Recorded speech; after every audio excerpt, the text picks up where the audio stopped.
The more we learn about the brain, the clearer it is that any health analysis that does not include the health of your brain and the health of your mental system is in fact inherently false.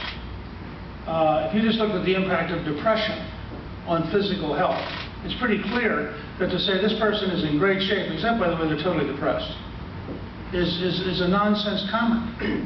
So part of what we have to look at is how do we deal with the whole person, and the whole person by definition has a social status, a mental status, and a physical status, and the three interact in ways that you've got to take into account for the complete person.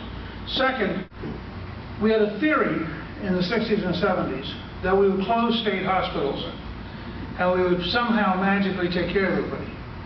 Well, we have. We put them in prisons.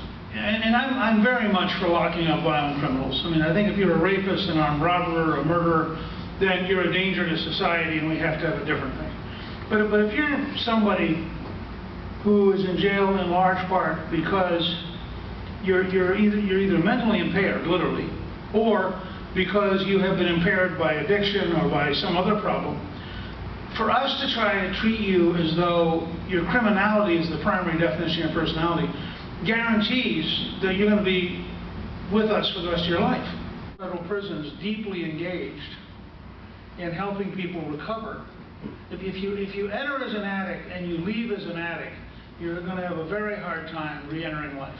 And you have to ask yourself, in prisons, why don't we have a major all-out effort to help people detox and to help people find some way to manage their lives before they get out of prison? Because if you just dump them back on the street, you're just going to be a conveyor belt to put them back in jail. This is the most important single instrument of public policy in the next 30 years. So imagine, for example, that you rethought the Veterans Administration so when somebody showed up, if they have psychological, social problems as opposed to purely, as opposed to kidneys, that one of the things you want to do is figure out how you have support groups who they get integrated into so they're not lonely. I mean, one of the greatest problems you have is isolation.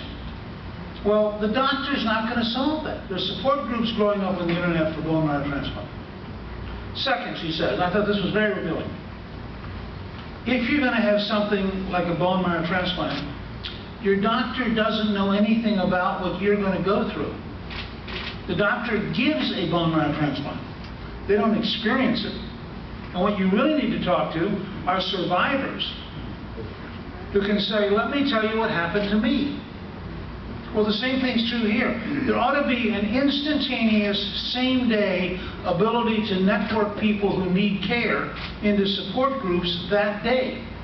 You can only do that if you use apps and you use smartphones and you use devices that allow people to electronically eliminate distance by being together. So that would be an example of the change we need.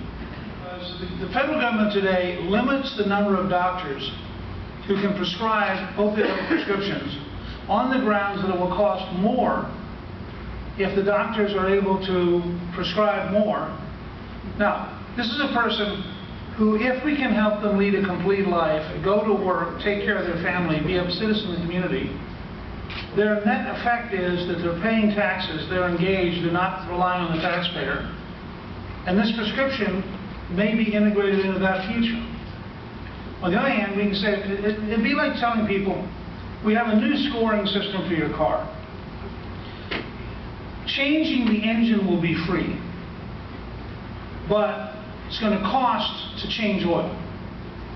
So we've now set up an incentive plan where you never change your oil until the engine freezes up and we give you a new engine.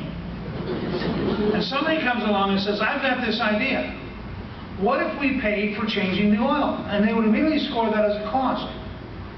And then you said, well, what if we counted the savings in the number of engines we don't have to replace? They say, that's against the budget rules. And that's what we're dealing with. This is insanity. So I would say the cost of the human being who is deprived of the opportunity to pursue happiness, and I want the complete income and assets of the human being who's helped to pursue happiness. Now let's score what it costs Ohio or Pennsylvania or Georgia to do the right thing.